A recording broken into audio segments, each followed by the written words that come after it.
وعلى آله الطيبين الطاهرين. أما بعد، أعوذ بالله من الشيطان الرجيم. بسم الله الرحمن الرحيم.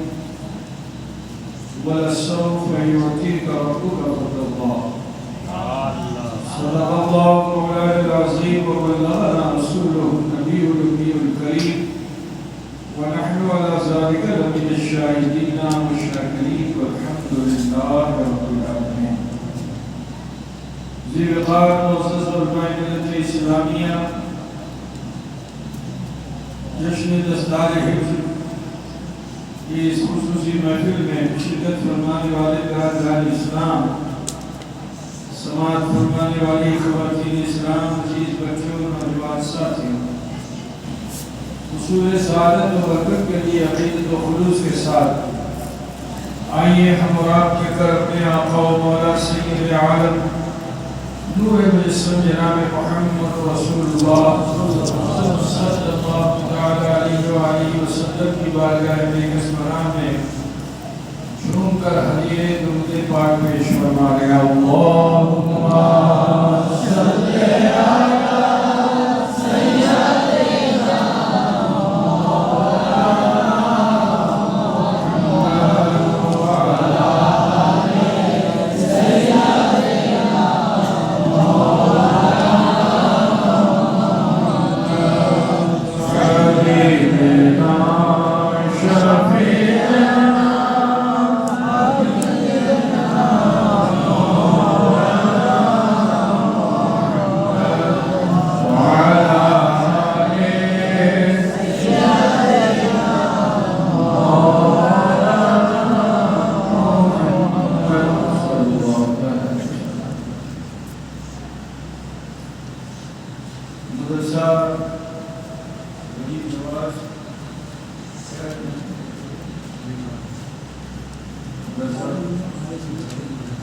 دارالعلوم اہل سنت غریب نواز بال الحاج کا یہ سالانہ اجلاس، جس میں ہم اور آپ شریک ہیں، اور آج یہ بہت بڑی بات ہے کہ پچھلے 2 سال یہ تعلیم کے لیے بہت ہی نقصان دہ سال ہے. لاک ڈاؤن اور کورونا وائرس کی وجہ سے سارے مدرسے اسکول بند تھے، اور حافظ بننا یہ آسان بات نہیں، بڑی محنت اس میں ہوتی ہے. اور 2 سال تک مدرسہ مسلسل بند رہا، اس کے باوجود بھی یہاں کے اساتذہ کی محنت و لگن اور ان بچوں کی مشقت، انہوں نے قرآن کو یاد کرنے میں کوتاہی نہیں کی. آج اللہ کا شکر ہے کہ یہ عبداللہ عبدالرحمان کے نام سے انہیں نہیں جانا جائے گا، اب انہیں حافظ عبداللہ اور حافظ عبدالرحمان کا. آج ان کے سر پہ نیابت کی دستار بھی لگا دی گئی. اب یہ عام بچوں کی طرح نہیں ہے، یہ قوم کے پیشوا بن گئے ہیں، یہ قوم کے رہنما بن گئے ہیں. اب یہ مسلح امامت پر کھڑے ہو کر بڑوں کو بھی اپنے پیچھے کھڑا کر سکتے ہیں. دعا کرتا ہوں اللہ تعالیٰ ان بچوں کو کہ جنہوں نے قرآن کو حفظ کیا، اللہ نسیان سے محفوظ رکھے اور صحیح سے قرآن پڑھنے کی توفیق عطا. آمین. میں نے جس آیت کریمہ کی تلاوت کا شرف حاصل کیا، اب وقت نہیں ہے جس میں کوئی لمبی چوڑی تقریر کی جائے، کیونکہ 12 بج چکے ہیں. لہذا بس اس آیت کریمہ کا شان نزول پیش کر کے میں اپنی بات کو ختم کر دوں گا. بولیے بھائی، آپ لوگ سننے کے پور نہیں؟ جی. میں دیکھ رہا ہوں کہ کوئی ہاتھ ہلا رہا ہے، تو کوئی پیٹ ہلا رہا ہے، کوئی مسیحہ ہر جگہ پہنچ رہا ہے، اور لیکن پھر بھی آپ سب ضبط کر کے بیٹھے ہوئے ہیں. یقیناً آپ کا یہ لمحہ جو ہے نیکیوں میں شامل ہو رہا ہے، اور ہر غم ہے کہ بدلے اللہ تعالیٰ تمہارے نام اعمال میں 10 نیکیاں لکھوا رہا ہے۔ بڑے نصیب والے ہو آپ لوگ۔ تھوڑی دیر اور اسی طرح سے صبر کا مظاہرہ کیجیے اور کچھ دین کی دعوت کو سماعت کرنا۔ اللہ تعالیٰ ارشاد فرماتا ہے وَلَسَوْفَ يُعْطِيكَ رَبُّكَ فَتَرْضَىٰ، ان قریب ہے محبوب آپ کا رب آپ کو ایسی نعمتیں عطا فرمائے گا کہ آپ راضی ہو جائیں گے۔ اور اس کا شان نزول سمجھ لیجئے کہ کس موقع پر یہ آیت کریمہ نازل ہوئی۔ ہم سب کے آقا و مولا جناب احمد مصطفیٰ محمد مصطفیٰ صلی اللہ علیہ وسلم جب اس خاکدان گیتی پہ جذبہ فکر ہوئے دنیا میں تشریف لائے تو اس میں کسی کا کوئی اختلاف نہیں ہے، ہر کوئی یہی کہتا ہے کہ رسول پاک جب دنیا میں تشریف لائے تو آپ نے سجدے میں سر دیا، آپ سجدے میں چلے گئے، اور صرف سجدے میں ہی نہیں گئے بلکہ وہاں سے سننے والوں نے یہ سنا کہ حضور صلی اللہ علیہ وسلم حالت سجدہ میں اللہ سے دعا کر رہے ہیں کہ رب حبلی امتی، رب حبلی امتی، اے اللہ میری امت کو میرے لیے حباب فرما دے۔ ذرا سوچئے کہ اللہ تعالیٰ نے زمین و زمان، مکین و مکان، سارا جہاں مصطفیٰ کے نام کر دیا، یہ فرما کر کہ لولا خلقت الافلاق والارضین، اے محبوب اگر آپ کو پیدا نہ کرتا تو نہ آسمان بناتا نہ زمین بناتا۔ عزیزان گرامی، مگر یہ ایسی دعا کہ اللہ تعالیٰ جن کے اشارے کو قبول فرما کر چاند کے سینے کو چیر دے، جن کی نگاہوں کی تاب نہ لا کر سورج پلٹ آئے، جن کے قدموں کو درخت آگے سجدہ کر لے، ابو جہل کی مٹھی میں کنکری کلمہ پڑھ لے، جابر کے بچے اور ان کی بکری زندہ ہو جائے گا، میرے رسول کے عظیم الشان معجزات ہیں، لیکن یہ ایک دعا کہ اللہ میری امت کو میرے لیے حباب کر دے، اللہ تعالیٰ اسے قبول کیوں نہیں کر رہا ہے؟ اس کی ایک وجہ جو سمجھ میں آتی ہے وہ یہ ہے کیونکہ اللہ تعالیٰ نے 18,000 مخلوق کو تخلیق فرمایا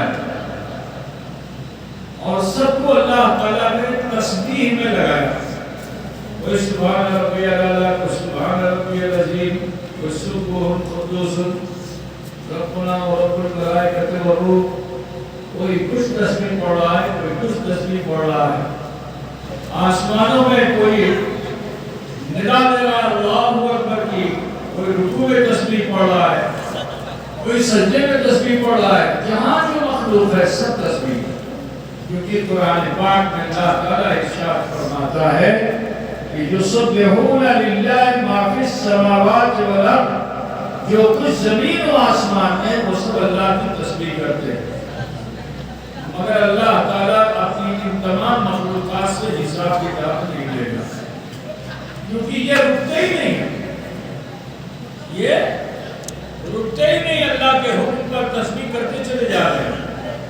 اب چاہے سورج گردش لیل و نہار سے گزرے مگر تسبیح میں کمی نہیں، چاند اس کے پیچھے پیچھے چلے مگر تسبیح میں کمی نہیں، چاند مستقل چمکتا رہے، ستارے مستقل چمکتے رہیں، کہکشاں اپنی جگہ پر اپنا حسن و جمال بکھیرتی رہے، لیکن اللہ کے ذکر میں کمی نہیں، تسبیح کر رہے، ان سے اللہ حساب نہیں لے گا۔ ہاں اللہ تعالیٰ نے انہی مخلوقات میں 2 مخلوق ایسی رکھی ہے جس کا نام جن اور بشر ہے۔ اس جن اور بشر کو اللہ تعالیٰ نے صرف تسبیح کرنے کے لیے پیدا نہیں فرمایا، بلکہ اللہ نے ان کو اور بڑی ذمہ ذمہ داری یہ تھی کہ انہیں عبادت کرنے کے لیے پیدا کرنا ہے. جیسا کہ قرآن پاک میں اللہ تعالیٰ ارشاد فرماتا ہے کہ وَمَا خَلَقْتُ الْجِنَّ وَالْإِنسَ إِلَّا لِيَعْبُدُونَ، کہ ہم نے جن اور انس کو اس لیے پیدا فرمایا تاکہ وہ میری عبادت کریں. لیکن یہی جو مخلوق ہے کہ جو اپنی طبیعت سے ٹھہر جاتے ہیں، اپنی طبیعت سے رک جاتے ہیں، عبادت میں کمی کر ڈالتے ہیں، اللہ تعالیٰ انہی سے حساب و کتاب لے گا میدان محشر. اور سنو، یہ دونوں مخلوق وہ ہیں کہ جو حضور اکرم صلی اللہ علیہ وسلم کی امت ہیں.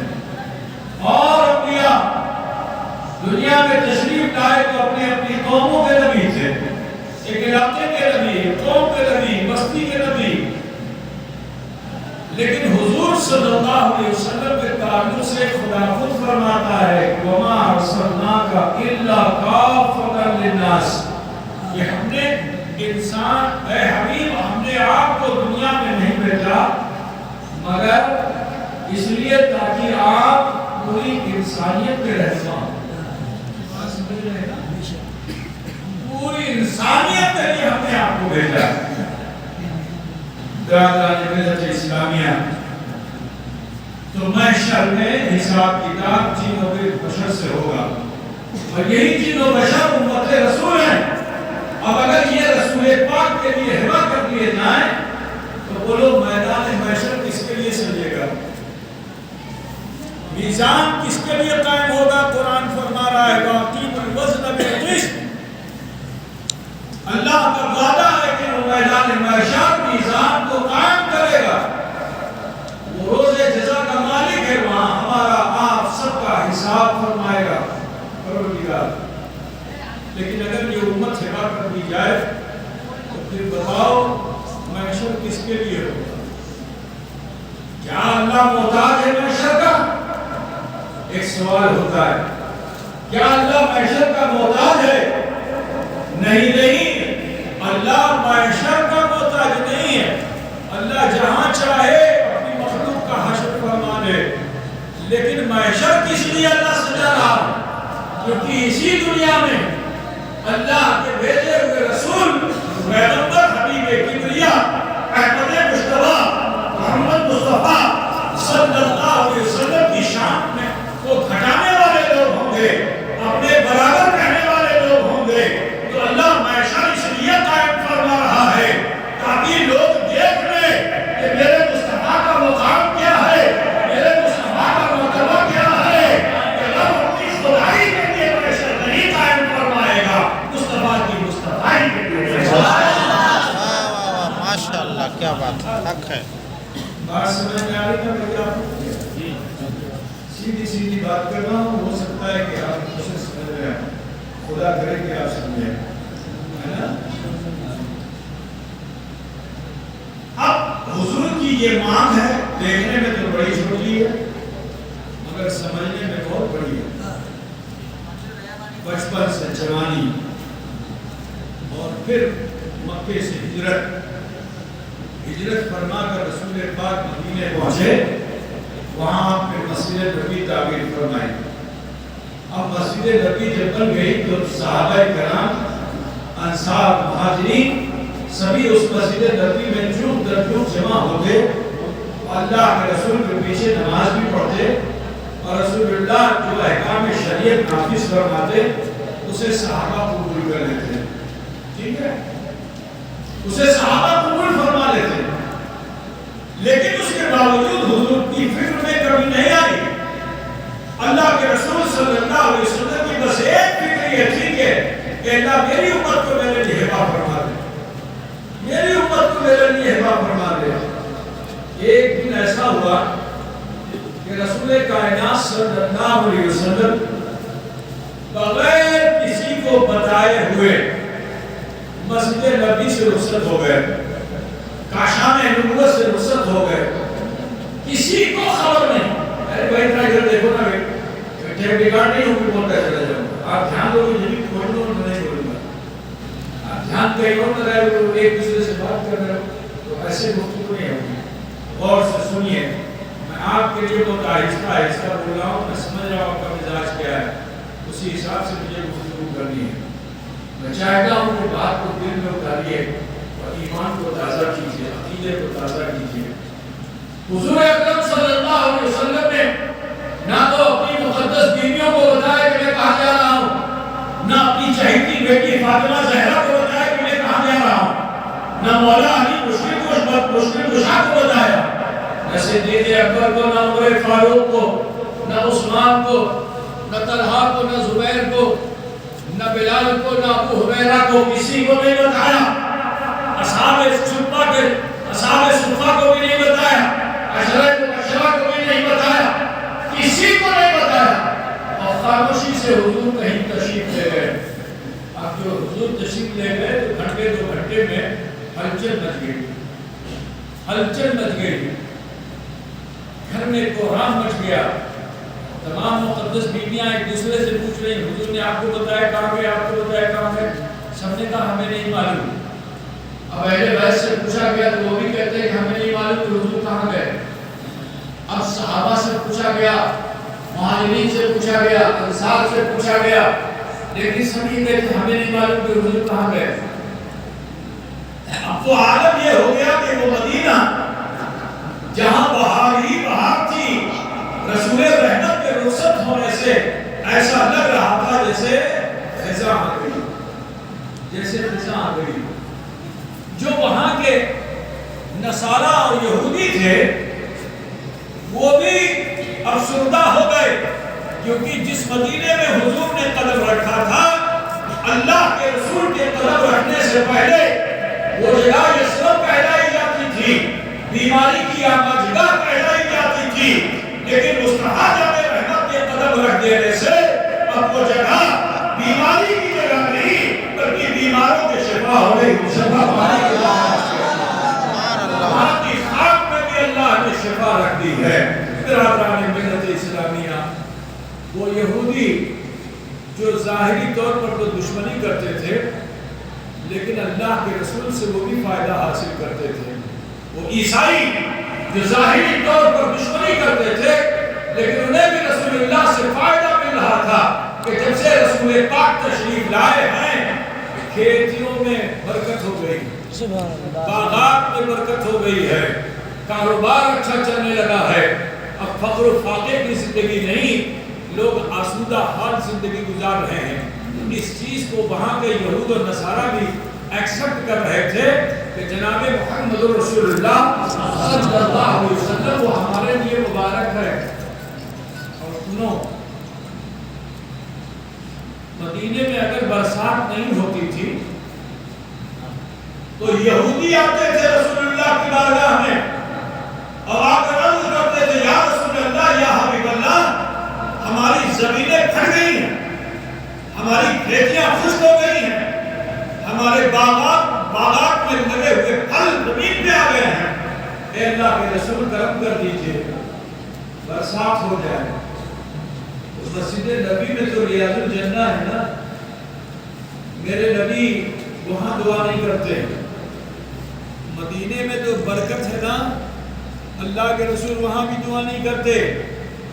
جہاں مدینے کی سرحد ہے، مدینہ جتنا بڑا اس زمانے میں تھا اس کی جو سرحد تھی، جیسے یہ بانر ہاڑ ہے، یہ بانر ہاڑ کی کوئی سرحد ہوگی نا، سیما ہوگی ہے نا. حضور نے سیما کو پار کیا اور زمانے والوں کو دکھا دیا، کہا دیکھو مدینے میں برکت ہے، مسجد نبی میں برکت ہے، لیکن اس کے باہر تو برکت نہیں ہے، لیکن میرا قدم جہاں پڑ جاتا ہے وہاں رحمتیں برستی ہیں. جانتے ہو اللہ کے رسول صلی اللہ علیہ وسلم اس یہودی کو لے کر گئے سیما پہ. آج اس جگہ پر ایک مسجد بنی ہوئی ہے، اس مسجد کا نام ہی ہے مسجد غمامہ. کیا نام ہے؟ غمامہ کا معنی ہوتا ہے بادل، ٹھیک ہے نا. مسجد غمامہ بنی ہوئی ہے. اللہ کے رسول وہاں پہنچے اور یہ بھی نہیں کہ کہا چلو دعا کریے، ہاتھ اٹھاؤ دعا کرتے ہیں اللہ بشتی دے گا، نہیں. میرے نبی نے دعا کا ہاتھ نہیں اٹھایا. آسمان میں کہیں بادل نہیں تھا، رسول اللہ نے اشارہ کیا، بہت دور ایک بادل کا ٹکڑا تھا جس نے اشارے مصطفیٰ کو دیکھ لیا۔ رسول کائنات کے اس اشارے کو دیکھا تو وہ بادل اللہ کے رسول صلی اللہ علیہ وسلم کے قریب آیا اور پھر برسنے لگا۔ اچھا، ہم لوگوں کے وہاں بھی برسات کبھی کبھی ایسی ہوتی ہے، وہاں سورج نکلا ہوا ہے، یہاں بارش ہو رہی ہے، ایسا ہوتا ہے، لیکن وہ تو وہیں برس کے رہ جاتا ہے۔ اب جہاں سورج نکلا ہے وہاں تک تو نہیں پہنچتا، لیکن وہ بادل ہے کہ جو مدینے میں گھوم گھوم کر کے برس رہا ہے۔ اور مجھے کہہ لینے دو کہ بادل کی تو معراج ہو گئی، ہمیں اگر چکر لگانا ہے تو کعبے کے گردا گرد چکر لگائیں گے، لیکن اس بادل نے طے کر لیا کہ آج میرا نصیب ہے کہ میں کعبے کا طواف نہیں کر رہا ہوں، کعبے کے کعبے سبحان اللہ سبحان اللہ تکبیر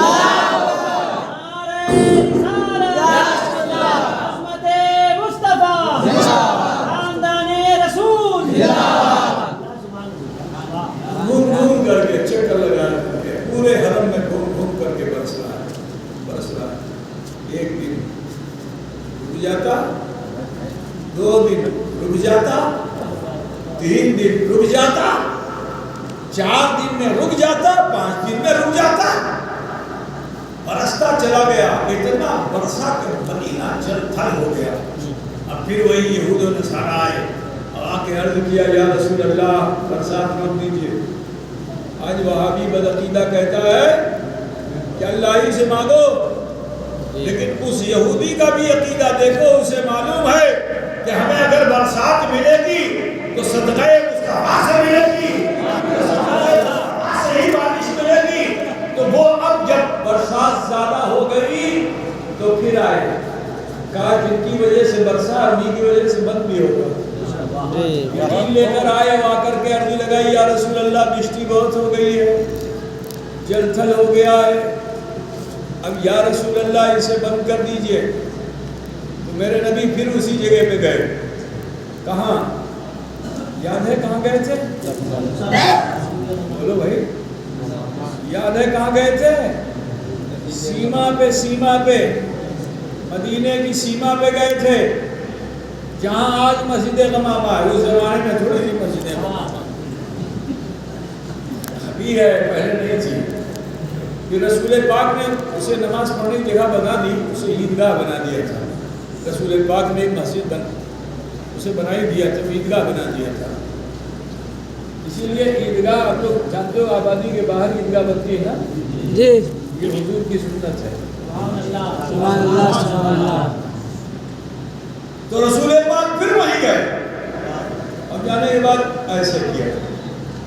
ذرا سوچو اے مسلمانوں کہ وہ بادل تو نبی کی مرضی کو جان رہا ہے کہ نبی برسوانا چاہتے ہیں یا بارش کو رکوانا چاہتے ہیں، وہ مرضی رسول کو جان رہا ہے بادل۔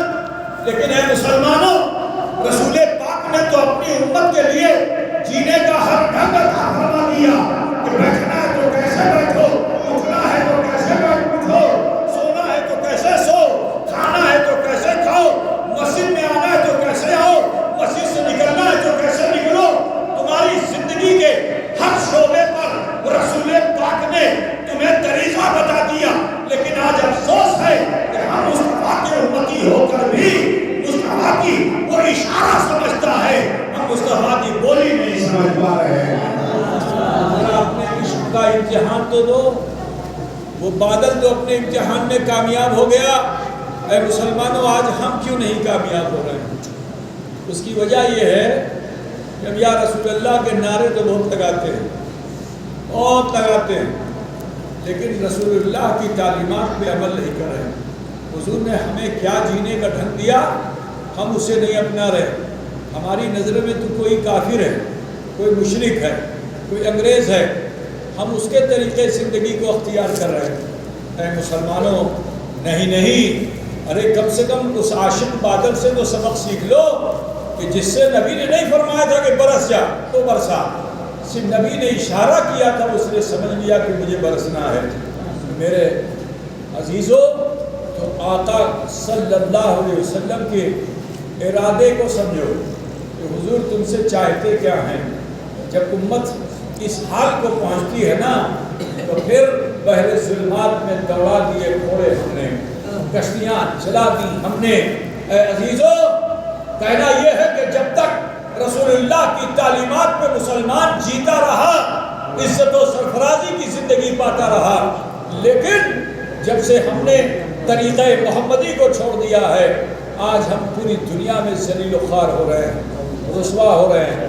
میرے عزیز, لوٹو اور سچے عاشق رسول بنو, شریعت کا دامن تھامو. تو وہ یہودی بھی افسردہ تھے حضور کے جانے سے, اللہ کے رسول کے جانے سے وہ بھی غمزدہ تھے. ارے انسان تو انسان ہے, جو مدینے میں چرند پرند تھے نا, وہ بھی حضور کے جانے سے غمزدہ. درختوں پہ بیٹھی ہوئی چڑیوں نے اپنے پر کو پھڑپھڑانا چھوڑ دیا, پروں کو ڈال دیا, جھکا دیا, اپنے سر کو, اپنے منہ کو اپنے بال میں چھپا لیا. یہ پرندوں کا حال تھا, کھانا پینا بند کر دیا. جانوروں کا حال یہ تھا کہ 3 دن تک رسول پاک ملے نہیں, اور 3 دن تک مدینے میں کسی جانور نے بھی کھانا نہیں کھایا, کسی انسان کے گھر میں کھانا نہیں پکا. کیا مسلمان, کیا نصارہ, کیا انصار, کیا یہودی, کیا مہاجر, کسی کے گھر میں آگ نہیں جلی. سب کے سب غمزدہ ہیں, افسردہ ہیں. اللہ کے رسول کہاں چلے گئے, اور تلاش سب کر رہے ہیں. اللہ کے رسول صلی اللہ علیہ وسلم کو سب ڈھونڈ رہے, 3 دن ڈھونڈتے رہے, نہیں ملے. اب 4تھے دن جو ہے حضرت سیدنا صدیق اکبر رضی اللہ تعالیٰ عنہ, حضرت سیدنا عمر فاروق رضی اللہ تعالیٰ عنہ, حضرت سیدنا عثمان غنی رضی اللہ تعالیٰ عنہ, حضرت طلحہ, حضرت زبیر, حضرت سلمان فارسی, حضرت مولا علی مشکل کشا اور دیگر جلیل القدر صحابہ ایک جماعت بنا کر ڈھونڈتے ڈھونڈتے ڈھونڈتے ڈھونڈتے شہر مدینہ سے بھی آگے نکل گئے. اب جو آگے نکلے تو ایک پہاڑ کے دامن میں چراگاہ تھی جہاں جانور چرتے تھے. تو وہاں ایک گاؤں دیہات کا چرواہا وہ اپنے جانوروں کو لے کے وہ جمع تھا. حضرت عمر نے جو دیکھا تو اس کے پاس بھاگ کر گئے. جانتے ہو وہ صحابہ ایسے تھے کہ حضور کا نام لینے میں بھی ادب کے خلاف سمجھتے تھے. تو حضرت عمر فاروق نے اس عرابی سے جو گاؤں دیہات کا تھا, اب اس کے سامنے جا کر کہتے کیا ہیں, شمس الضحیٰ کو دیکھا, بدر الدجا کو دیکھا, نور الہدیٰ کو دیکھا, کائنات کو دیکھا. اب حضور کا نام نہیں لے رہے, حضور کے القابات کو بیان کر رہے, اور وہ بار بار کہہ رہے تھے اللہ علیہ العالم, نہ میں جانتا ہوں نہ میں پہچانتا ہوں, نہ میں جانتا ہوں نہ میں پہچانتا ہوں. آخر کار عمر فاروق واپس ہونے لگے. ابھی کچھ دور چلے ہی تھے کہ پیچھے سے اس کسان نے, جو گاؤں کا آدمی تھا, بھیڑ بکریاں چراتے, اس کو آپ کیا کہتے ہیں, چرواہا. اس نے زور سے چلا کے کہا, تھامو تھامو, ٹھہر ٹھہر.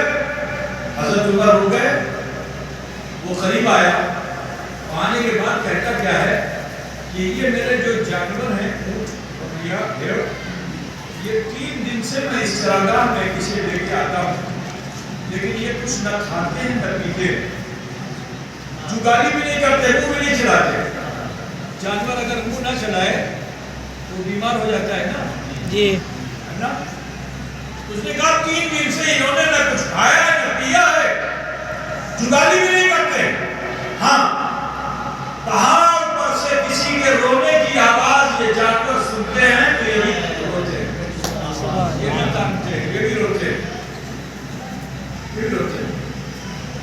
حضرت صدیق اکبر نے جو سنا, حضرت عمر سے کہا کہ عمر ٹھہرو, ہو نہ ہو وہاں ہمارے آقا ہی, اور میں بھی جانوروں بنا کے لے آتا ہوں. حضرت صدیق اکبر کو بڑا ناز تھا, کیونکہ بچپن سے صدیق اکبر رضی اللہ تعالیٰ عنہ رسول اللہ کے ساتھ رہے, مزاج شناس پیغمبر ہے, معلوم ہے کہ رسول اللہ کو کیسے راضی کرنا ہے. تو تو سب کو روکا، خود چل پڑے پہاڑ پہ. جب پہاڑ پہ پہنچے تو دیکھ کے کیا ہے کہ ایک گفا میں، گفا جانتے ہیں آپ کو، یہ پہاڑ کے اندر ہوتا ہے، اس گفا میں اللہ کے رسول صلی اللہ علیہ وسلم سجدے میں. حضرت صدیق اکبر نے سلام کیا، السلام علیکم یا رسول اللہ. کوئی جواب نہیں. تھوڑی دیر اور انتظار کیا، پھر سلام کیا، کہا السلام علیکم یا رسول اللہ. کوئی جواب نہیں. تیسری مرتبہ پھر سلام کیا، کہا السلام علیکم یا رسول اللہ. کوئی جواب نہیں. جب 3 سلام کرنے میں بھی کوئی جواب نہ ملا تو حضرت ابوبکر صدیق رضی اللہ تعالیٰ عنہ وہ خیال یہ ہوا کہ لگتا ہے رسول پاک مجھ سے ناراض ہے. آج تک میری کسی آواز پر ایسا نہیں ہوا کہ حضور نے جواب نہ دیا ہو. لگتا ہے حضور صلی اللہ علیہ وسلم مجھ سے ہی ناراض ہے. صدیق اکبر کی آنکھوں میں آنسو آ گیا. بالکل تنگ اٹھے اور روتے ہوئے واپس لوٹ کے آتے ہیں. حضرت عمر ملے تو لپٹ گئے اور زیادہ ہی کچھ ہوتا ہے نا آدمی کو دل پہ جب کوئی بات کر جاتی ہے تو اس کے رونے کا حال یہ کہ ہچکیاں بن جاتی ہیں. حضرت صدیق اکبر کا بھی حال کچھ ایسے ہی ہو گیا. حضرت عمر تسلی دینے لگے. پوچھا کیا ہوا؟ کہا اوپر تو رسول پاک ہیں لیکن اے عمر لگتا ہے رسول اللہ کی بارگاہ میں مجھ سے کوئی خطا ہو گئی اور اللہ کے رسول مجھ سے ناراض ہیں. میں نے 3 سلام کیا اس کے باوجود بھی حضور نے جواب نہیں دیا. حضرت عمر نے انہیں تسلی دی اور کہا کہ آپ گھبرائیے نہیں، میں جاتا ہوں حضور کو لے کے آتا ہوں. میری رائے تو اللہ بھی پسند کرتا ہے. میری رائے اللہ بھی پسند کرتا ہے. جاتا وہ بھی بنا کے لاتا ہوں. اب حضرت عمر فاروق بھی گئے. اللہ کے رسول سجدے ہی میں تھے. آپ نے بھی سلام کیا، السلام علیکم یا رسول اللہ. 1 بار 2 بار 3 بار. لیکن جب تینوں سلام کے جواب نہ ملا تو وہ عمر کے جو بڑا سخت دل تھے لیکن آج ان کا دل بھی ایسا پگھلا کہ ان کی آنکھوں میں بھی آنسو آ گیا. انہوں نے بھی سوچ لیا کہ لگتا ہے رسول پاک اس سے ناراض ہیں. وہ بھی روتے ہوئے واپس آئے اور واپس آنے کے بعد صحابہ سے کہا کہ لگتا ہے رسول پاک ہم سب سے ناراض ہیں، کسی سے راضی ہونے والے نہیں ہیں. لیکن میرے خیال میں اگر علی چلے جائیں تو رسول اللہ ضرور راضی ہو جائیں گے. علی چلے جائیں تو رسول اللہ راضی ہو جائیں گے کیونکہ یہ داماد پیغمبر بھی ہیں، برادر پیغمبر بھی ہیں. رسول کائنات صلی اللہ علیہ وسلم کو راضی کرنا یہ جانتے ہیں، ان کی آنکھوں سے تربیت میں پلے ہوئے. حضرت علی نے جو سنا تو آپ فرماتے ہیں کہ جب ان بڑوں سے نہیں راضی ہوئے تو مجھ سے کیا راضی ہوں گے؟ حضرات شیخین سے جب نہیں راضی ہوئے تو مجھ سے کیا راضی ہوں گے؟ ہاں میرے نبی نے مجھے بابو علم کہا ہے تو لہذا علم و حکمت کی ایک دعوت دینا چاہتا ہوں اور وہ یہ ہے کہ اب رسول اللہ اگر کسی سے راضی ہوں گے تو اپنی بیٹی فاطمہ سے راضی ہوں گے. اگر فاطمہ کو بھیجا جائے تو رسول پاک ضرور راضی ہو جائیں گے. اب لوگوں نے کہا کہ بیوی فاطمہ وہ ہیں جو تو بڑی حیا والی ہیں، وہ بڑی لاج لجہ مریادہ والی ہیں، ان کو کون راضی کرے گا؟ تو سب نے مل کر کے طے کیا کہ حضرت سلمان فارسی سب سے زیادہ عمر رسیدہ بزرگ ہیں، بڑے ہیں اور ان کی بات بیوی فاطمہ نہیں ٹالے گی، تو لہذا سیدہ فاطمہ کے پاس سلمان فارسی کو بھیجا جائے اور سلمان فارسی انہیں راضی کرے. بہرحال حضرت سلمان فارسی سے سب صحابہ نے کہا کہ آپ بھی جائیے اور سیدہ فاطمہ کو راضی کر لیجیے. سلمان فارسی تیار ہوئے اور دروازے پہ آئے بیوی فاطمہ کے، اور جب فاطمہ زہرا کے دروازے پہ آئے آپ نے دستک کی. اندر سے آواز آئی، کون؟ کہا میں سلمان. کہا کس طرف سے آئے؟ کہا بیوی اللہ کے رسول صلی اللہ علیہ وسلم کی خبر لگ گئی ہے لیکن رسول پاک کسی کے منانے سے راضی نہیں ہو رہے. اے سیدہ آپ چلیے اور چل کر کے اپنے بابا کو راضی کر لیجیے. حضرت سنو غور سے میرے بھائی، حضرت فاطمہ زہرا فرماتی ہیں کہ اس 3 دن کے اندر میرا حال یہ تھا کہ میں حجرے سے دروازے پہ ایک مرتبہ نہیں 70 مرتبہ آتی تھی کہ کوئی آ کے مجھے خبر دے دے میرے بابا کی. جب مجھے یہ خبر لگی تو میرے دل میں چاہا کہ دروازہ کھولوں اور دوڑ کر جا کے بابا کو منا لوں، لیکن مان شریعت نے مجھے روکا کیونکہ پردے کا حکم آ چکا تھا.